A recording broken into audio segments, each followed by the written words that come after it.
Hello gamers, welcome back to Deda Games, the cozy corner of the internet where we dive into games that spark creativity, imagination and something a little bit frustrating. Today we're checking out the demo for a survival crafting game that is all about floating islands, clean energy and futuristic farming. Yep, I'm talking about Solarpunk. So is it worth to add to your wish list?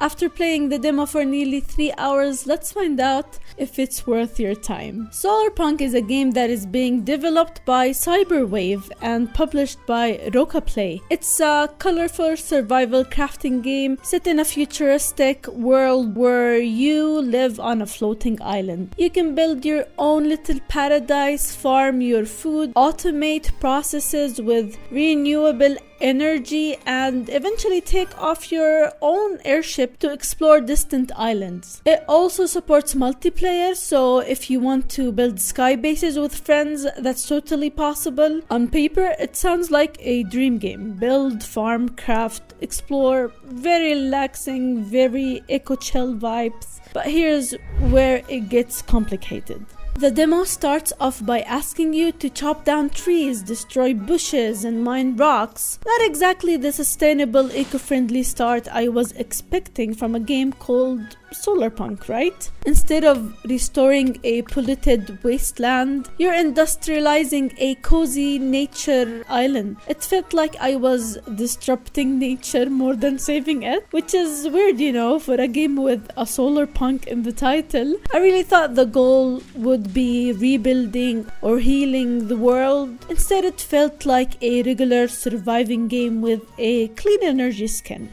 Now here's the twist. The main selling point for Solarpunk is clearly the airship. It is what sets it apart from other games in the genre like Craft or Minecraft. You build your own flying machine to explore other floating islands. Super cool in theory. But the demo, you barely get to use it. You get a tiny taste right before the demo ends, and honestly, the airship controls felt kinda clunky. I was so excited to fly, but I ended up fighting the controls more than flying through a magical sky world. I even had motion sickness. It was extremely hard to fly a ship like this. The ship had too many controls. It wasn't that cozy, to be honest. If you've played Aloft, you might be wondering how this compares. Well, Aloft lets you literally turn your entire island into a flying ship.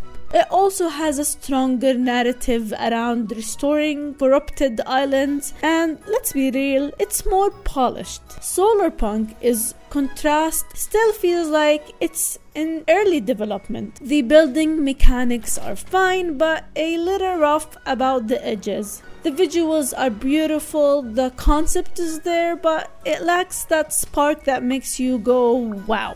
So, is Solarpunk worth a spot on your wish list? You know, there have been a lot of games within the last years. Also recently, a lot of games have been announced from Wholesome, which are a lot, and we don't really have enough time to play games. Life is getting very busy, so you really need to be selective whether you spend time on this game or not. But for Solarpunk, if you love farming, crafting, and automation games, and you're okay with a more chill, slower pace experience, then yeah, you might enjoy this. Especially if you played with friends. But if you came here looking for a full-on Solarpunk fantasy, rebuilding a broken world, harnessing renewable energy in meaningful ways, flying through the sky like a futuristic eco-hero, this demo might let you down. As for me, I was really hopeful, but the disconnect between the theme and the gameplay made me uninstall it. I'll keep an eye on the full release later this year, but for now, it's off my wish list. But hey, that's just my take. What would you think? Did you try the Solarpunk demo? Were you wowed by the vibes or confused like me? Drop your thoughts in the comments. I love reading what you all need to say. And if you enjoyed this honest review, don't forget to like, subscribe, and tap that notification bell so you don't miss more indie games deep dives here on my channel. Till next time, happy gaming, goodbye.